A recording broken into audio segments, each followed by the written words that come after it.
இந்த தப்லீகி ஜமாத். Sir Nagore Meeran sir, எப்படி பாக்குறீங்க இந்த விஷயத்தை? முதல்ல இந்த பிரச்சனையுடைய அடிப்படை எங்க இந்த மாதிரி வந்து ஒரு குறிப்பிட்ட ஒரு சமூகத்தின் மீது ஒரு அமைப்பின் மீது குற்றம் சாட்டுவது, இந்த அரசினுடைய எல்லா நிர்வாகம் தோல்வி அடைந்து விட்டது. அந்த விஷயத்துல அந்த பழி போடுறதுக்கு அவங்களுக்கு யாராவது ஒருத்தர் வந்து தேவைப்பட்டு இருந்தாங்க. அதுல தான் இப்ப யாரு மாட்டிக்கிட்டாங்கன்னா தப்லீக் ஜமாத் வந்து மாட்டிக்கிட்டாங்க. வழக்கமா இந்த அரசு ஆட்சி பொறுப்பில் ஏற்றதிலிருந்து இவருடைய எல்லா நிர்வாக தோல்விகளும் யார் மீதாவது போட்டு அவர்கள் பழிகளை ரொம்ப சுலபமா இன்னொருத்தவங்க மேல போட்டு அவங்க என்ன நழுவி கொண்டு போகக்கூடிய ஒரு வழிமுறையை தான் பாஜக அரசு செய்து கொண்டிருக்கிறது. அதுல இன்னைக்கு மாட்டிக்கொண்ட இந்த தப்லீக் ஜமாத்துடைய இந்த விஷயத்தை சொல்லும் பொழுது நேற்றைய தினம் தான் அறிவிக்கிறாங்க, இந்த மாதிரி டெல்லியுடைய மாநாடு கலந்து கொண்டவர்கள் தங்களுடைய பெயர்களை வந்து என்ன செய்யணும், பதிவு செய்யணும், தானா முன்வரணும்னு சொல்லி சொன்ன உடனே ஆயிரக்கணக்கான மக்கள் தானாக முன் வந்திருக்கிறார்கள். உங்களுக்கு நான் ஒரு செய்தி சொல்றேன். ஒரு 4 நாட்களுக்கு முன்னாடி வடபழனியில ஒரு 10 பேர் என்ன செஞ்சிருக்காங்க, இந்த அறிவிப்புலாம் வருவதற்கு முன்னாடியே நம்ம டெல்லிக்கு போயிட்டு வந்திருக்கிறோம்னு சொல்லி தமிழக அரசு கொடுத்திருக்கக்கூடிய அந்த எண்ணுடைய தொடர்பு கொண்டு நாங்கள் 10 பேர் இருக்கோம், நாங்கள் 10 பேர் டெல்லிக்கு போயிட்டு வந்திருக்கோம் சொல்லி எங்களை அழைத்து செல்லுங்கள் என்று அவர்கள் தானாக முன் வந்து போன் பண்ணி சொல்லியிருக்காங்க. 2 நாளா அவங்களை யாரும் கூப்பிடவே இல்லை, யாரும் திருப்பி ஃபாலோ பண்ணல, திருப்பி எதுவுமே கேட்கல. 2வது நாள் கழிச்சு என்ன செய்திருக்காங்க, அவங்களே பைக் எடுத்துட்டு போய் கேஎம்சியில போய் வாண்டடா போய் என்ன செஞ்சிருக்காங்க, அட்மிட் ஆயிருக்காங்க. இந்த நிமிடம் வரைக்கும் அவர்களுக்கு எந்த பரிசோதனையும் செய்யப்படல. இல்ல வீரராஜ சொல்லும் போது கிட்டத்தட்ட 5000 பேருக்கு பரிசோதனை செய்யக்கூடிய கெப்பாசிட்டி இருக்கின்ற விஷயத்தை நீங்க பதிவு செய்திருக்கிறார் இல்லையா? யார் வருவதால் நாங்க பரிசோதனை செய்து கொண்டிருக்கணும் சொல்றாங்க அவங்க. இல்ல, இந்த நான் சொல்லக்கூடிய தகவல் அங்க இருப்பவர்கள்ட்ட உறுதி செய்யப்பட்ட தகவல்கள். இங்க எல்லாரும் கூட்டிட்டு போன எல்லா இடங்களிலுமே இன்னும் பெரும்பகுதியான மக்களுக்கு எந்த விதமான ஒரு பரிசோதனை நடத்தப்படவில்லை. ஆனால் அதற்கு முன்னாடி ஊடகங்கள்ல என்ன சொல்லிட்டாங்கன்னா, போன எல்லாருக்கும் என்ன வந்துருச்சு, எல்லாரும் வந்து கொரோனா வைரஸ் வந்தவங்க என்று ஊடகங்கள்ல தானா இந்த யாரு ஊடகங்கள் வந்து எல்லாருக்கும் சொல்லவில்லை. அதாவது போயிருக்கிறார்கள், இவர்கள் மூலம் பரவக்கூடிய அபாயம் இருக்கும், இவளை வந்து பார்த்து பரிசோதனை செய்ய வேண்டும் என்ற விஷயம் தான் பதிவு செஞ்சாங்க. இன்றைக்கு 2 ஊடகங்கள் போய், அதாவது தானா போய் அவங்களா போய் வந்து நான் எங்களை பரிசோதனைக்கணும்னு சொன்ன போனவங்க 18 நபர்கள் மீதும் கொரோனா வைரஸ் வந்திருக்கு என்று சொல்லி ஊடகத்தை சொல்லி அந்த ஊடகம் வந்து அந்த காட்சி ஊடகம் இல்லை என்ற விஷயத்தையும் மறுத்திருக்கிறார்கள். காட்சி ஊடகம் நாங்கள் செல்லவில்லை என்ற செய்தியும் அது பதிவு செய்திருக்கிறார்கள். நீங்கள் சொன்ன ஒருவர் வந்து இந்த ஒன்று பத்திரிகையை சொன்னார், ஒரு தொலைக்காட்சியை சொன்னார். அந்த 2 தொலைக்காட்சி, ஒரு தொலைக்காட்சி பத்திரிகை சொல்லும்போது தொலைக்காட்சி உடனே வந்து இன்னைக்கு மறுதியாலும் மறுப்பு தெரிவித்திருக்கு. நாங்கள் செய்தியை பரப்பவில்லை, இது தவறான செய்தியாக இருக்கின்ற விஷயத்தை அவங்க பதிவு பண்ணிருக்காங்க. இந்த எதிர்ப்புகள் வந்த பிறகு அவங்க மறுக்கிறாங்களே தவிர துவக்கத்துல இருந்து எல்லாம் இப்ப நீங்க தமிழ்நாட்டு ஊடகங்களை பத்தி நம்ம பேசிக்கிட்டு இருக்கோம். இந்த ஊடகங்கள் உதாரணத்துக்கு இந்த ஜிஹாது இருக்கு அப்படின்ற ஒரு செய்தியை ஒரு பத்திரிகை தான் வெளியிட்டது, உளவுத்துறை சொன்னதாக சொன்னது. கடுமையான எதிர்ப்புகள் வந்த பிறகு அது உளவுத்துறையே மன்னிப்பு கேட்டுட்டாங்க, அதனால எங்களையும் மன்னித்துக் கொள்ளுங்கள் என்று பகிரங்கமா ஒப்புக்கொண்டார்கள். கண்டிப்பா செந்தில் அவர்கள் நம்ம செந்தில் போயிட்டு நம்ம அடுத்து வந்துருவோம். ஒரே ஒரு கேள்வி மீரான், இப்ப மதுரையில் இருந்தார்ல நௌசாத் ரஹ்மான், அவர் வந்து தாய்லாந்துக்காரர்களோட தான் பழகினார், அதனாலதான் இறந்தார், உயிரிழந்தார், கொரோனாவால் உயிரிழப்பு என்பது நடைபெற்றது இல்லையா? நான் சொல்லிக்கிறேன், கேட்டதுக்கு பதில் சொல்லிக்கிறேன். தாய்லாந்துல போனதா சொல்லி அவங்களுக்கு பரிசோதனை செய்யும் பொழுது அவர்களுக்கு கொரோனா வைரஸ் இல்லை என்று அரசுடைய ரிப்போர்ட் சொல்லுது. ஆனா ரஹ்மான் இறந்தது அவர் அரசு ரிப்போர்ட் சொல்லுது. அதாவது ஒரு நோய் பரவுவதற்கு 1000 காரணங்கள் உண்டு. சைனால இருந்து 650 மாணவர்கள் வந்திருக்காங்க. இன்னைக்கு மகாராஷ்டிரால வந்து இந்தியாவிலே அதிகமா இருக்க கொரோனா. நீங்க சொல்லுது காஷ்மீர்ல ஒருத்தர் மரணம் அடைந்திருக்கிறார், தெலுங்கானாவில் கடந்த 7ஆம் தேதி ஒரு மரணம் அடைந்திருக்கிறார், 6 நபர்கள் மதுரையில் மரணம் அடைந்து பேருமே வந்து கொரோனா சொல்லப்பட்டிருக்கிறது. மரணம் அடையவே இல்ல, யாரும் பாதிக்கப்படவில்லை என்று நாங்கள் மறுக்கல. ஆனால் இதுக்கு ஒட்டுமொத்தமா இவர்கள் தான் பரப்புகிறார்கள் என்ற இந்த பொய்யான வதந்தியை ஒரு மத கண்ணோட்டத்தோடு நோயை பரப்புகிற விஷயத்துல வந்து இவங்க நினைச்சாங்க நோயை பரப்பி கொண்டு இருக்கிறார்கள் என்ற இந்த பொய்யை அவதூறை தான் நாங்கள் மறுக்கிறோம். இந்த மாநாடு நடக்கும் பொழுது எந்த ஊரடங்கு உத்தரவும் இந்தியாவில் பிறப்பிக்கப்பட இல்லை. அன்னைக்கு தேதியில மினிஸ்ட்ரி ஆஃப் ஹெல்த் சொல்லி இருந்தது என்னன்னா, corona virus is not an medical எமர்ஜென்சின்னு சொல்லி டிக்ளேர் பண்ணிருக்காங்க 13ஆம் தேதி.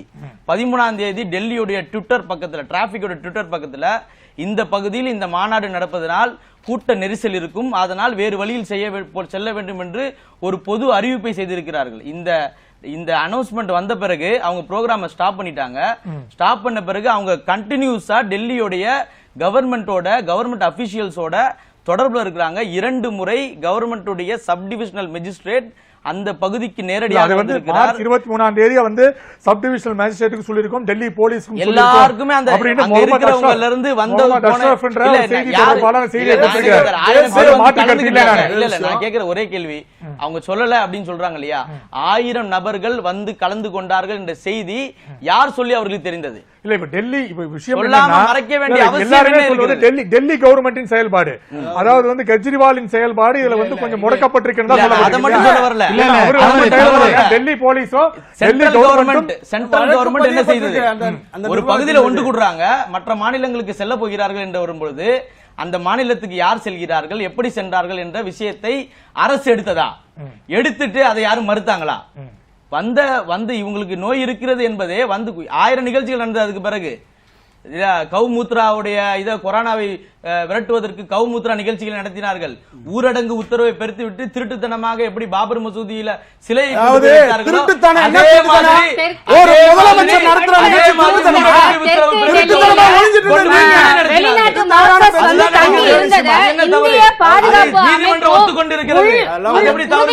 வரைக்கும் இவங்க சொல்றது வந்து வெளியே தெரியாம தான் இருந்தது, அவங்களுக்கே அது தெரியல. இந்திய பாதுகாப்பு அமைப்புக்கு நீங்க சொல்லலன்னு தான் சொல்றேன். இந்த மாதிரி ஒரு சூழ்நிலை நடந்துகிட்டு இருக்கு வெளியில போது ஜமாத்ல இருக்கிற ஒரு முதியவர் அவங்களுக்கு வழிகாட்டிக்கு என்ன தெரியும்? இது நல்லது இது கெட்டது இங்க வர்றது போறது எல்லாமே தெரியும் இல்லையா? அந்த ஜமாத்ல இருக்கிற ஒருத்தர் ஏன் அனௌன்ஸ் பண்ணல? இங்க வந்து ஒரு 2000 பேர் தொழுகைக்காக வந்திருக்கோம், இங்க தொழுகைக்காக நாங்க வந்திருக்கிறோம், எங்களை வந்து பரிசோதிங்க அப்படின்னு சொல்லி இப்ப சொல்றீங்க. நீங்க அப்படியே சொல்லிருக்கலாம் இல்லையா? கொரோனா தாக்கம் சரி, ஊரடங்கு உத்தரவு போடல, ரைட். கொரோனா தாக்கம் இருக்கிறதே இல்ல, உறுதி செய்யப்பட்டதா இல்லையா?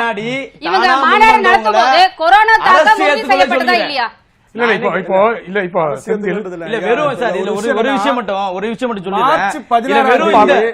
வெறும் இந்த விஷயங்கள்னால மட்டும்தான் பரவுதுன்னு சொல்றதே மிகப்பெரிய தவறு.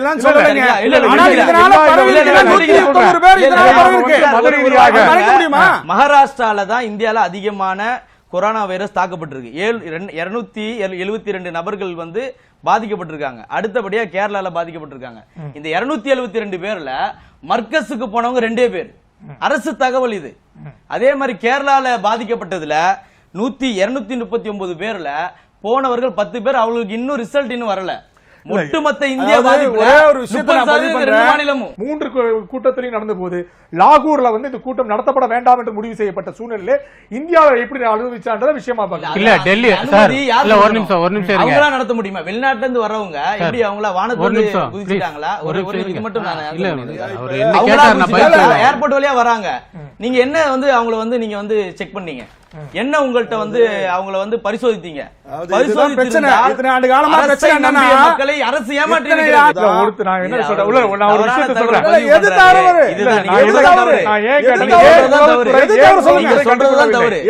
மார்ச் 15 நிகழ்ச்சி தற்காலிகம் ரத்து செய்யப்பட்ட பிறகு எந்த விதமான டிரான்ஸ்போர்டேஷனும் அங்க வந்து அலோவ் பண்ணல. அந்த மக்கள் அங்கே இருக்கிறாங்க. எந்தெந்த மக்கள் எந்தெந்த பகுதிக்கு போகணும், எந்தெந்த வாகனத்துல வந்திருக்கிறாங்கன்னு சொல்லி அந்த வாகன என்னோடு வாகனங்களை தயார் செய்து கொடுத்திருக்கிறார்கள். இவங்களெல்லாம் அனுமதிங்க, நாங்க இவங்களெல்லாம் அனுப்புறோம் சொல்லி கொடுத்த பொழுது கூட அரசு இது வரைக்கும் எந்த விதமான முடிவு எடுக்கல. என்னது 15ஆம் தேதி முடிந்த பிறகு நிகழ்ச்சியை ரத்து பண்ணிட்டாங்க. 1000 பேர் திரும்பி கொண்டு போறோம்ல, அதுக்கு எந்த ஏற்பாடும் செய்யலையே. ஏற்பாடு செய்யலையே, முன்னாடியே சொல்லி. இதுக்கெல்லாம் அரசாங்கம் என்னங்க பண்ண முடியும்? இதுல அரசாங்கம் வந்து அரசாங்கம் கவனிக்கல, அரசாங்கம் வந்து அனுமதிச்சிருக்கு. இஸ்லாமியர்களுக்கு நிகழ்ச்சியை தடை செய்திருக்கா? நீங்க போராட்டம் நடத்துறதுக்கு அனுமதிச்சிருக்கு. அரசாங்கத்தின் மீது இவர்கள் குறை சொல்றதும் எந்த நிகழ்ச்சி ஒரு விஷயம் சொல்றாரு, அதை பற்றி பேசுவதல்ல. நீங்க நிகழ்ச்சி நடத்துறீங்க அரசு, அப்போ கொரோனா பரவல. நீங்க வந்து ஊரடங்கு உத்தரவு சொல்லிட்டு நீங்க ராமர் கோயிலுக்கு அடிக்கல் நாட்டு பூஜை நடத்துனீங்க, அப்போ கொரோனா பரவல. அதே மாதிரி எடியூரப்பா போய் ஒரு 2000 பேர் 3000 பேர் கலந்துக்கிற திருமணத்தை போய் கலந்துக்கிறாரு, அப்போ கொரோனா பரவல. கொரோனா பரவுன ஒரு பாடியை கூட்டு வந்து பாஜகவுடைய நியம மந்திரிகள் எம்எல்ஏக்கள் அட்டெண்ட்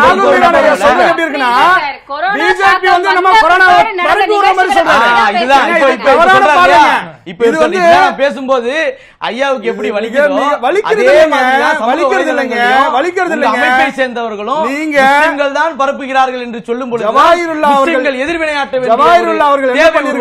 சிஐஎல் கலந்து ஆர்ப்பாட்டத்தில் கலந்து வண்ணார்பேட்டையாக இருந்தாலும் சரி, இந்த போராட்டங்கள் சொல்றது இவர்கள் அதிகமாக கலந்து கொண்டு இந்த நிகழ்வும் நடந்திருக்குன்னு ஒரு குற்றச்சாட்டு எப்படி பாக்குறீங்க? இல்ல, அது வந்து ஒரு போலியான கூட எல்லா போலியான வதந்தி மாதிரி இது ஒரு வதந்தி. அவங்க கலந்து கொண்டாங்க, நிகழ்ச்சி முடிஞ்சிருச்சு. இந்த விஷயத்தை நம்ம இந்த கொரோனா என்ற இந்த நோய் காரணமாகத்தான் இந்த போராட்டங்கள்லாம் நாங்கள் இஸ்லாமிய அமைப்புகளாக முன் வந்து ரத்து செய்திருக்கிறார்கள். 18ஆம் தேதி போனீங்களே, அந்த ஒரே ஒரு நிகழ்ச்சியை தவிர வேற எந்த நிகழ்ச்சியும் சுட்டி காட்ட முடியாது. அந்த நிகழ்ச்சியும் அரசு அனுமதியோடு நடந்தது. சரி, அதை கவனிக்கணும். நீங்க வந்து திருப்பி திருப்பி சொல்லும் போது அது அரசு தடுத்து இருந்ததா, தடுத்து கூடினார்களா, அந்த அந்த அந்த விவாதம் கிடையாது. நீங்க இதேதான் நான் கேக்குறேன். ஏன் இப்படி ஏன் வந்து 25ஆம் தேதி ராமர் கோயில் பூஜை நடத்தும் போது பரவி இருக்குன்னு ஏன் நினைக்க கூடாது?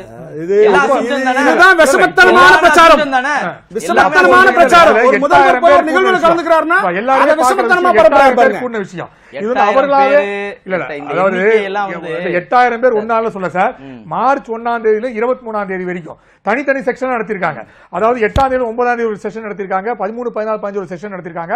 பல செஷன் நடத்தப்பட்டிருக்கு. இந்த பல செஷன்ல 8000 பேர் ஒரே நாள் 8000 பேர் கூடதாக ஒரு புள்ளி விவரம் கிளியரா இல்ல. நான் கேக்குறேன், அந்த நேரத்துல அரசு கூடக்கூடாது, இந்த நோய் தொற்று பரவி கொண்டிருக்கிறதுன்ற ஒரு அனௌன்ஸ்மெண்ட்டை தாண்டி இதை வந்து இதை மீறணும், இந்த நோயை பரப்பணும்னு இஸ்லாமியர்கள் கூடினார்களா என்பதுதான் என்னுடைய கேள்வி. இல்ல அந்த அப்படிதான் பரப்புறீங்க. ஒரு விஷயம் அப்படிதான் நீங்க இன்னைக்கு நீங்க வச்ச கேள்வியே யாரும் வந்து இத வந்து முஸ்லிம் ஜமாத்ல பரப்புனாங்க, யாரும் பிரச்சாரம் பண்ணலங்க. தப்பு இதுன்னு ஓனா அழுகுற மாதிரி யாரும் அழுவல, மக்கள் நினைறாங்க, நாங்க அழுவோம். எல்லா பக்கமும் அவங்களோட பதிவுகள் வேணும். இந்த இந்திய நாட்டுல பரப்புகிறார்கள் பாருங்க, இஸ்லாமியர்கள் இந்துக்கள் பெரும்பான்மையாக இருக்கிறாங்க, சலுகை கொடுக்கிறாங்க, படையாக மாறி அவர்கள் பரப்புகிறார்கள். இந்த பதிவுகள் எல்லாம் இருக்கா இல்லையா? மறுக்க முடியுமா? பிரதமர் மோடி இருக்கா இல்லையா? இதெல்லாம் பொது சமூக வலைதளங்கள் இருக்கு, மறுக்க முடியுமா? ஒரு பத்திரிகை ஒரு பத்திரிகை நாங்கள் இதை போட்டோம், இது தவறான தகவல் என்று உளவுத்துறை சொல்கிறது. என்ன பேச மேடம், அதை மறுங்க. பத்திரிகை போடலன்னு பாருங்க, பத்திரிகை போடல நீங்க பாருங்க, மறுக்கிறீங்களா? பத்திரிகை போடல நீங்க மறுக்கிறீங்களா? அப்ப என்ன பேச விடுங்க. ஒரு பத்திரிகை பயோ ஜிஹாத் என்று நாங்கள் போட்டு விட்டோம், அது தவறு, உளவுத்துறையே அதை தவறு என்று ஒத்துக்கிட்டார்கள், அவர்களும் மன்னிப்பு கேட்டு விட்டார்கள், அதனால் நாங்களும் மன்னிப்பு கேட்கிறோம் என்று சொல்லி போட்டதா இல்லையா? இல்ல மன்னிப்பு கேட்டாங்க இல்லையா? அததான் கேக்குறேன்.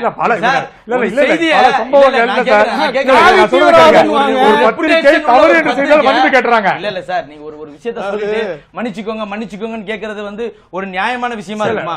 ஒரு தவறு மன்னிப்பு கேட்டுட்டா அவங்க சொன்னதெல்லாம் கரெக்டா இருக்குமா? அது மாதிரி நக்கீரன் கோபால் கூட மன்னிப்பு கேட்டிருக்காரு. ஒரு ரெபுடேஷன் நான் கவர்னர் மேல தவறாக சொல்லிவிட்டேன், என்ன மன்னித்து விடுங்கன்னு நக்கீரன் கோபால் கூட மன்னிப்பு கேட்டிருக்காரு. நான் சொல்ற இந்த விஷயத்தை சொல்றதுக்கான காரணம், அப்படி யாருமே பரப்பலன்னு இவங்க மீண்டும் சொல்லிட்டு இருக்காங்க இல்லையா? வட இந்திய ஊடகங்களுடைய தலைப்பே ஜிஹாத், கொரோனா ஜிஹாத் தான். மறுக்க முடியுமா?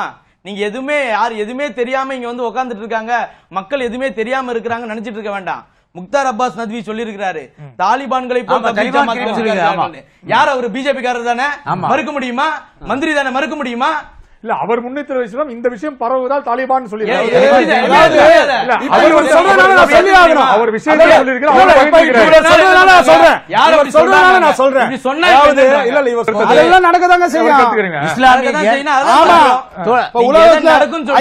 அமைப்புகளோட இங்க தொடர்பு இல்லாம இருக்கு. அறிவிச்சிருக்காங்க 15 நிமிஷம்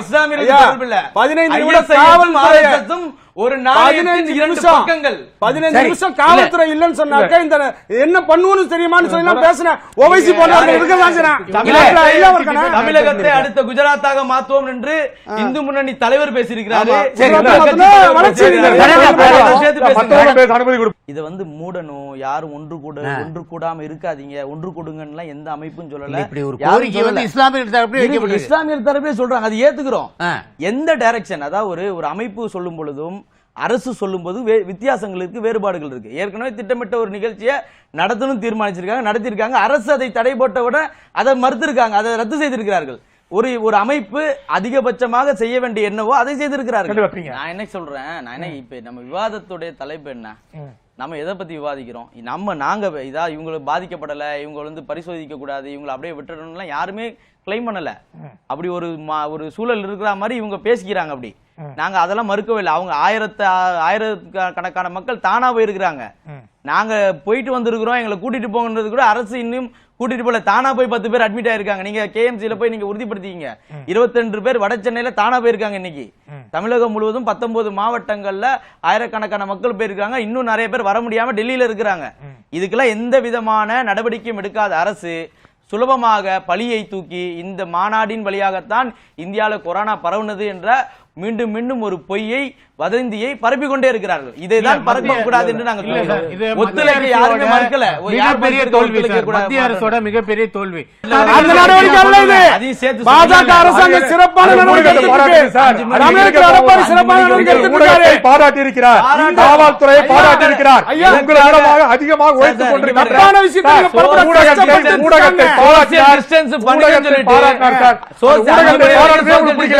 ஊடகத்தை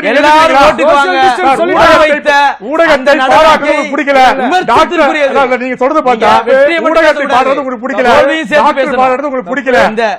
அதாவது பாராட்டுதல் ஊடகத்தை பாராட்டக்கூடாது சொன்னது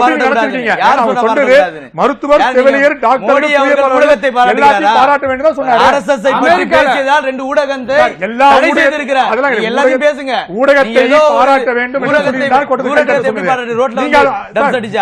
ஒரு பாராட்டுதல் விஷயத்தை பாராட்டுறீங்க. நீங்க ஊடகத்தை 24 மணி நேரம் வேலை செய்ய சொல்றேன். நீங்க பாராட்டுகளை தவறாக புரிந்திருக்கிறீர்கள். நாம தவறாக புரிந்திருக்கிறீர்கள். சொன்ன விஷயம் ஊடகத்தை செயல்பட்டு பாராட்டுங்க. ஊடகத்தை பாராட்டு பிடிக்கல. இது நடந்ததா இல்லையா? எது சோசியல் டிஸ்டன்ஸ் நம்ம மெயின்டைன் பண்ணனும். ஒரு பேச விடுங்க, என்ன பேச விடுங்களேன். அந்த சோசியல் டிஸ்டன்ஸ் 5 மணிக்கு வந்து எல்லாரையும் ஒண்ணு சேர்ந்து திருப்பி அவர் வீட்டு வாசல்ல அவர் வீட்டு வாசல்ல தோல்வியும் பேசணுமா இல்லையா? அவர் வீட்டு வாசல்ல காவல்துறை எங்க இருந்தது? அவர் வீட்டு அரசு இருந்ததா இல்லையா? அவர் குடும்பமா வந்து பாராட்டுங்க சொன்னாங்க. அது மட்டும் தான் நீங்க பாத்தீங்களா? என்ன சார்? அது மட்டும் தான் நீங்க பாத்தீங்களா? வேற என்ன பாத்தோம்? நீங்க வந்து அவங்கவங்க குடும்பமா அவங்கவங்க மாடியில நின்று கை தட்டினது மட்டும் தான் நீங்க பாத்தீங்களா? நம்ம வந்து எல்லா இடங்கள்லயும் கூட்டம் கூட்டமாக மக்கள் திரண்டு நின்று எல்லாத்தையும் வந்து என்னென்ன கோஷங்கள் இவர்கள் போடுவார்களோ அந்த கோஷங்கள் எல்லாத்தையும் எழுப்பி எழுப்பி ஒன்று கூடினார்களா இல்லையா? நான் என்ன கேட்கிறேன், அரசு தோல்வியை பற்றி பேசுவதில் என்ன தயக்கம்? இல்ல, அரசு தோல்வி அடைந்திருக்கிறது. ஸ்பெயின்ல நடந்தது. ஸ்பெயின்ல இதே மாதிரியாக ஊரடங்கு நடந்தது. அன்று மாலையே வந்து வயலின் வாசிச்சாங்க, வாசித்தார்கள் எல்லாம்.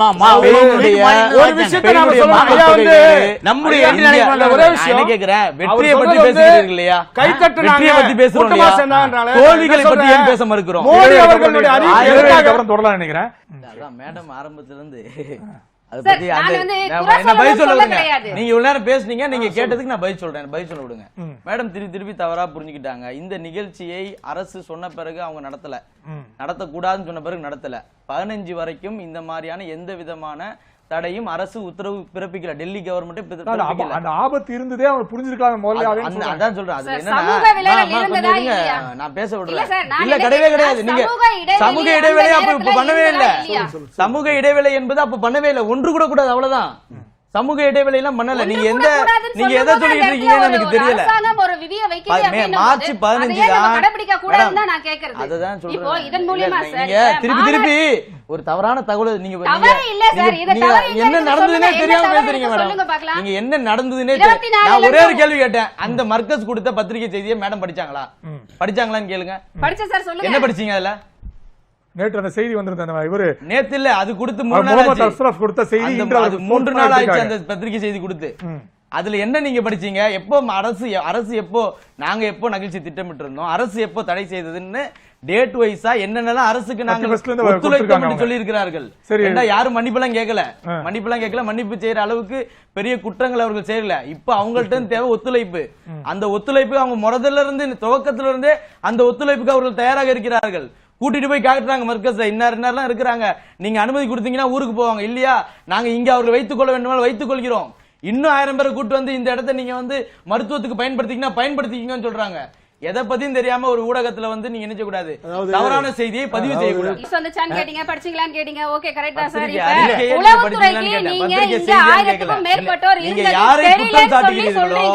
அவர்கள் தரப்பில் இருந்த நியாயத்தை படித்தீர்களா என்று கேட்டேன். அதை நீங்க படிச்சேன்னு சொல்றீங்க, ஆனா தவறான தகவலை பதிவு. இன்னொரு தகவல் இருக்குது. எல்லா நாடுகள்ல இருந்து வந்து பங்கெடுக்கிறாங்க. அதாவது இவங்க வந்து சாதுவான ஒரு 70 நாடுகள்ல பங்கெடுக்கிறாங்க. ரெகுலரா நடக்குது, 100 வருஷமா நடக்குது. பாஸ்போர்ட் விசா எல்லாம் கண்டுபிடிக்கிற நாட்களுக்கு முன்னால இருந்து இந்த நிகழ்ச்சிகள் நடந்துகிட்டு இருக்கு. புதுசா அவங்க மர்கஸ் ஆரம்பிக்கல, புதுசா இந்த நிகழ்ச்சி நடத்தல. ஒண்ணு ரெண்டாவது, எல்லாம் முறையா விசா பெற்று பாஸ்போர்ட் பெற்று முறையான வழிமுறையில் தான் வர்றாங்க. நம்ம என்ன கேட்கிறோம்னா, ஒரே ஒரு கேள்வி, இந்த மார்ச் 15 இந்த நிகழ்ச்சி அரசு நடத்தக்கூடாது என்று சொன்ன பிறகும் அவர்கள் நடத்தினார்களா என்பதுதான் கேள்வி. அவர் தடை அந்த மாதிரி இல்லை என்பதுதான் உண்மை.